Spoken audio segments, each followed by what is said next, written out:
Halo semuanya, selamat datang di STM Suara Tengah Malam bersama gue Fedri Ordiansyah yang akan menemani malam panjang kalian.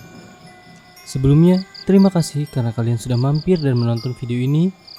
Kali ini gue akan membacakan cerita yang berjudul Aku Yakin Kalian Pernah Mendengar Bahkan Mengalaminya, yang ditulis oleh @bebasi dan diupload di Twitter. Sebelum masuk ke inti cerita, gue mau ngingetin kalian untuk subscribe channel ini terlebih dahulu dan nyalakan loncengnya supaya kalian gak ketinggalan cerita-cerita selanjutnya. Oke, tanpa basa-basi lagi, langsung aja kita masuk ke inti ceritanya.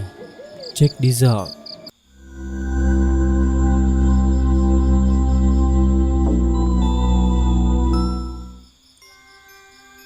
Cerita pertama, motor mogok depan kuburan. Aku ingat sekali saat itu, tahun 2012, ketika malam Jumat, aku baru saja pergi dari rumah pacarku. Aku tidak sendiri, melainkan bersama Bagus, teman dekatku. Kami berdua berboncengan mengendarai motor metik. Jalan yang kami lalui cukup gelap, melewati sawah-sawah, kebun, dan sebuah kuburan warga.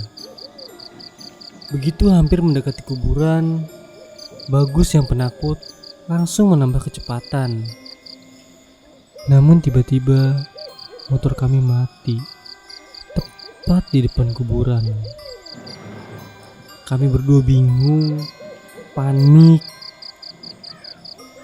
Lalu Bagus terus mencoba menyalakan motor, namun tidak berhasil. Akhirnya aku dan Bagus turun dan mengecek motor. Ternyata bensin kami bocor. Alhasil, kami harus menuntun motor itu sekitar 500 meter menuju bengkel. Setelah sampai di sana, kami ditanyai keluhan motor kami. Lalu kami bilang bensinnya bocor dan motornya mogok. Lalu abang bengkel mengecek bagian bawah motor, mengusap telapak tangan, lalu menciumnya. Iya, bensin nih. Lalu dia memutar kunci dan mencoba menghidupkan motor, lalu memastikan, dan hasilnya sungguh di luar dugaan. Motor kami nyala, langsung nyala.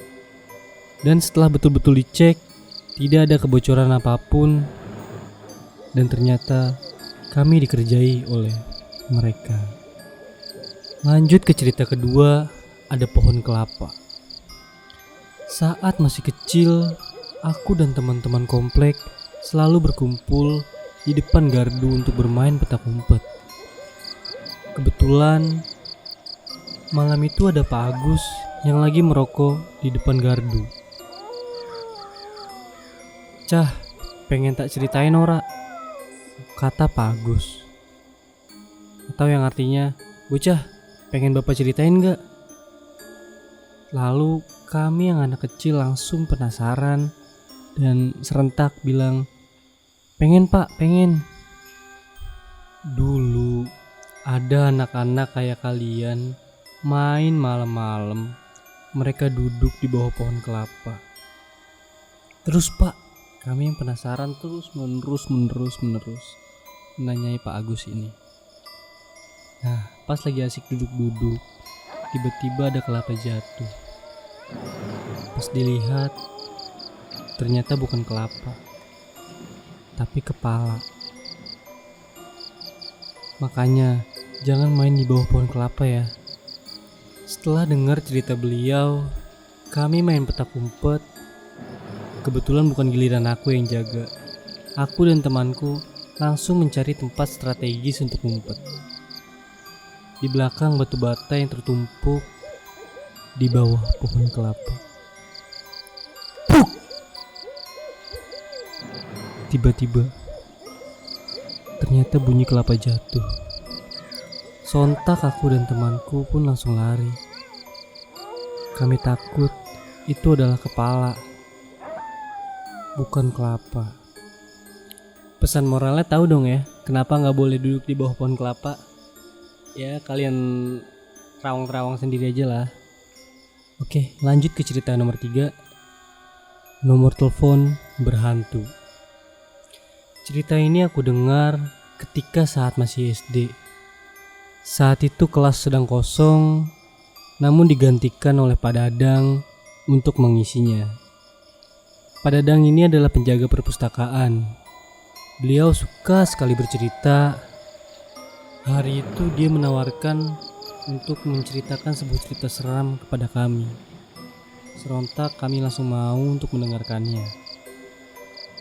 Jadi, ada sebuah rumah kosong, tidak berpenghuni. Bahkan jika dihuni pun sudah sangat tidak layak. Kaca jendelanya pecah, pintunya rusak, atap rumah yang bolong. Bahkan sudah dikelilingi rumput yang sangat tinggi sampai menjalar ke rumah. Diketahui dulu rumah itu punya telepon rumah. Suatu ketika ada pemuda yang iseng menelpon ke nomor tersebut. Tut, tut, tut. Ternyata diangkat dan pemuda itu kaget. Dengan gemetaran dia bilang, halo? Tidak ada jawaban.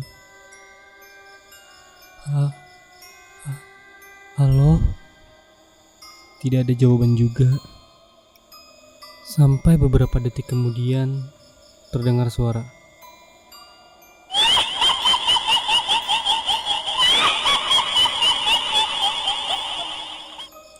Pemuda itu langsung menutup telepon. Kerabat takut dan malam harinya pemuda itu didatangi kuntilanak 3 hari berturut-turut. Teman kami ada yang bertanya, nomor teleponnya berapa pak? Pak Dadang langsung berdiri, mengambil kapur dan berjalan menuju papan tulis dan menuliskan nomor tersebut. Setelah Pak Dadang selesai menuliskan nomor tersebut, kami semua tercengang karena nomor itu bisa dibaca dengan jelas dan memiliki sebuah arti yang... Oke, sampai di sini dulu cerita di episode kali ini.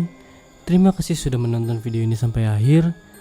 Kalau kalian suka sama cerita ini, boleh di like, komen, dan share supaya makin banyak orang yang tahu cerita ini. Kasih tahu gue di kolom komentar cerita mana yang pernah kalian alami atau kalian dengar. Akhir kata, gue Fedor Ardiansyah pamit undur diri and thanks for watching.